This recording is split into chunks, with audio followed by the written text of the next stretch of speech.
साथियों, जय हिंद। प्रदेश में कानून व्यवस्था पूरी तरह से चरमराई हुई है।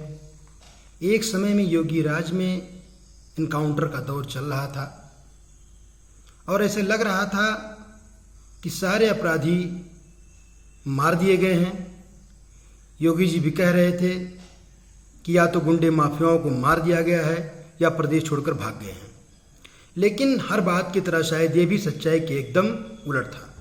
इनकाउंटर भी शायद उन छुटभइयों का और एक जाति समूह के लोगों का किया गया जो बड़े अपराधी थे, उनका बाल भी बाका नहीं हुआ। राजनीतिक संरक्षण पाकर वो फलते फूलते रहे, जिसका उदाहरण कानपुर का विकास आपके सामने है।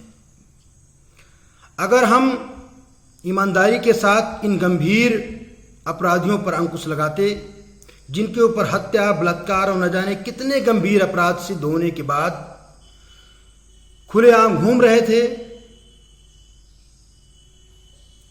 तो ये विकास जो कभी जेलों में जाकर डीएसपी को मार देता था, कभी थाने में जाकर पुलिस वालों के सामने मंत्री को गोलियों से भून देता, पुलिस वाले बच बचाकर अपने ही थाने से भागते,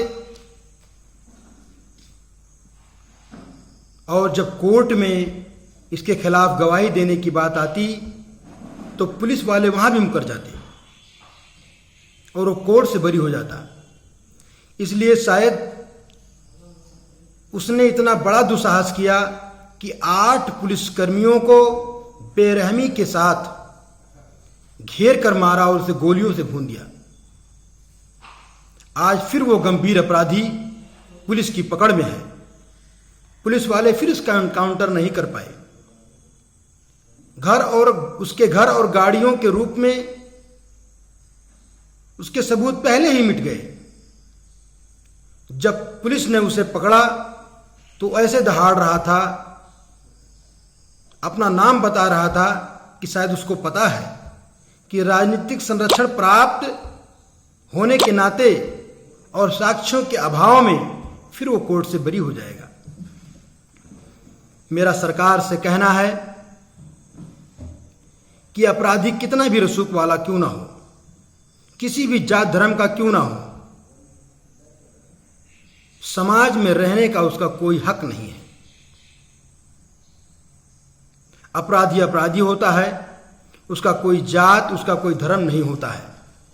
क्योंकि जिन अपराधियों से आज वर्दीधारी रक्षक भी खौफजदा हैं, तो आम लोगों पर इन लोगों ने कितने जुल्म किए होंगे इसका अंदाजा भी नहीं लगाया जा सकता है।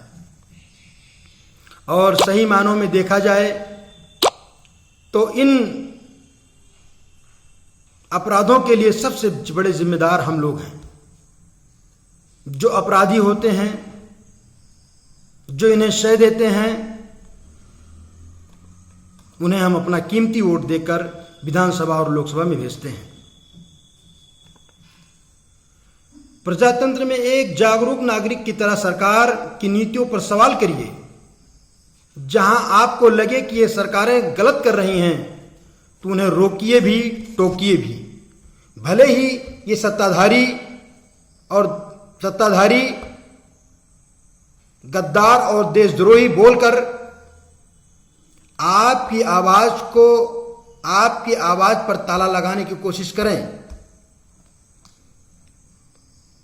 किसी भी राजनीतिक दल को खुद पर हावी ना होने दें। आपसे तमाम राजनीतिक दल हैं, आप उनसे नहीं। अपने महत्व को पहचानिए। जय हिंद।